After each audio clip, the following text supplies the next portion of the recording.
His climate was terrifyingly extreme. In the center of the supercontinent, desolate badlands stretched with immense deserts where rain never fell and daytime temperatures could melt rock. Meanwhile, coastal regions endured monsoon-like storms, bringing water, mud, and chaos. The landscape here was unlike anything you've ever known.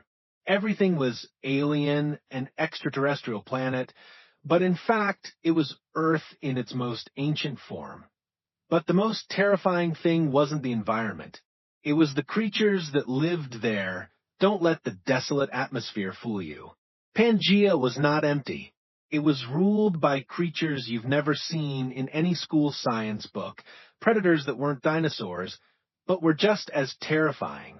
This was the era before dinosaurs dominated, and in the dark silence of history, bizarrely shaped creatures, half lizard, half crocodile, but with an upright mammalian gait, turned this world into a battlefield of blood, teeth, and bone that if you were traversing a dry riverbed in what is now Western North America 220 million years ago, there was only one rule for survival.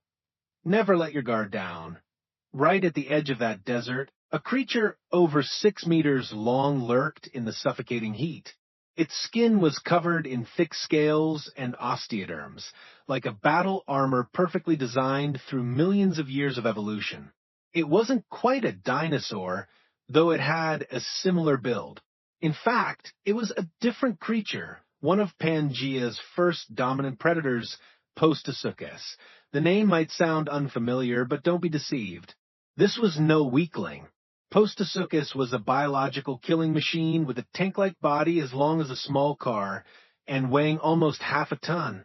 But what made it dangerous wasn't just its size, it was the combination of strength and speed. Unlike sprawling reptiles, Prehistoric had its legs positioned directly beneath its body, allowing it to run, bound, and glide across the ground with incredible agility. When prey appeared, a slow, smaller reptile, or even a nascent, undeveloped dinosaur, Prehistoric didn't immediately charge. It observed, waited, hidden among low bushes and red earth, with murky eyes hidden in the shadows. And then, at the moment the prey was most distracted, it burst forth like a storm, with a skull nearly 1 meter long, almost half its body length. Prehistoric opened its mouth, revealing razor-sharp teeth lined up like a saw blade. That IT didn't just bite, it crushed, it shattered.